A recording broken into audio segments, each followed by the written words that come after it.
시청자 여러분 안녕하세요. 박굴수TV입니다. 30일 가상자산 업계에 따르면 김기현 아들 김씨는 지난해 10월 29일 컴포저블 스튜디오라는 새 법인을 설립을 했습니다. 김씨가 언어포드의 NFT 다바 프로젝트의 총책임자로 교체되기 약 한 달 전쯤이라고 합니다. 언론사에서 김씨의 등기부 등본을 열람한 결과 컴포저블 스튜디오의 설립 목적은 소프트웨어 개발과 정보 서비스업 등의 목적이라고 합니다. 김씨가 언오프드의 컴포저블 NFT 기술을 바탕으로 올해 말 B2B 솔루션 서비스를 런칭하려는 계획을 가지고 있었던 만큼 법인 이름과 설립 목적을 살펴봤을 때 연관성을 추정할 수 있는 대목이라고 합니다. 김씨는 그로부터 4개월 후인 4월 7일 주식회사 제피드를 또다시 설립을 했습니다. 이 회사 역시 소프트웨어 개발과 공급업 등을 사업 목적으로 하고 있는 회사라고 합니다. 공교롭게도 두 회사는 서울 강남구에 위치한 한 공유 오피스에 주소를 두고 있었습니다. 주소지에 등록된 공유 오피스를 방문해 확인해 본 결과 두 회사는 사실상 주소만 빌려서 사용하는 형태였다고 합니다. 변창호 코인사관학교의 운영자인 변창호 씨는 코인 프로젝트는 수시로 흥하고 망하다 보니 언제든 꼬리를 자를 수 있게 법인을 분리하거나 투자만 한 척하고 차명으로 운영되는 경우가 많다며 그래서 그런 것을 대비를 하여 법인들을 많이 구비해 두는 게 일반적이라고 설명을 했습니다.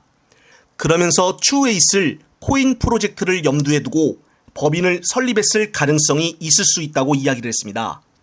투기현 국진당 대표는 지난 11일 언어푸드에 재직한 자신의 아들에 대해 비판이 제기가 되자 회사 주식을 한 주도 보유하지 않은 채 봉급을 받고 일하는 회사원일 뿐이라며 중소벤처기업의 직원으로 취업한 것이 뭐가 잘못된 일이라라고 되레 목소리를 높였습니다.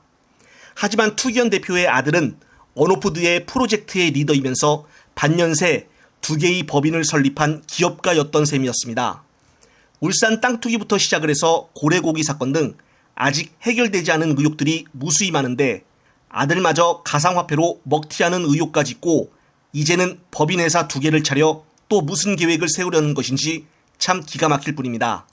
한동훈 핸드폰이 잃어버렸다고 강력계팀 경찰이 출동을 하여 이제는 경찰계도 점령하였다는 소문이 들리지를 않나 검찰은 오로지 민주당만 계속 수사를 하고 잡아들이고 국진당 소속 의원들은 아무 진전조차 없고 또한 언론조차도 완전히 여당과 정부 편에 있어서 이렇게 투기현 대표의 아들에 대해 집중적으로 보도조차 하지 않고 있으니 김 대표 아들이 눈치 안 보고 편하게 이렇게 법인을 2개나 또 세웠던 것이 아닌가 싶습니다.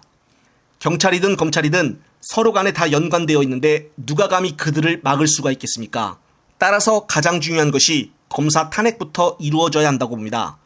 김용민 의원의 발언을 들으시면서 영상 마무리하겠습니다. 탄핵이 되면 검사가 공직으로 나갈 수도 없고 그 다음에 변호사 개업도 5년간 제한됩니다. 그러면 검사 입장에서는 정권에 충성했다가 위법한 행위를 저질러서 탄핵이 되면 돈도 못 벌고 권력도 얻기 어렵고 돈과 권력 모두 다 잃게 되는 거죠.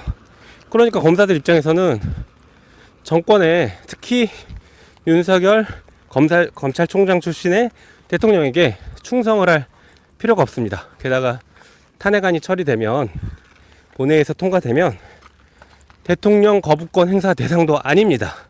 법률안이 아니기 때문에 대통령이 거부를 못해요.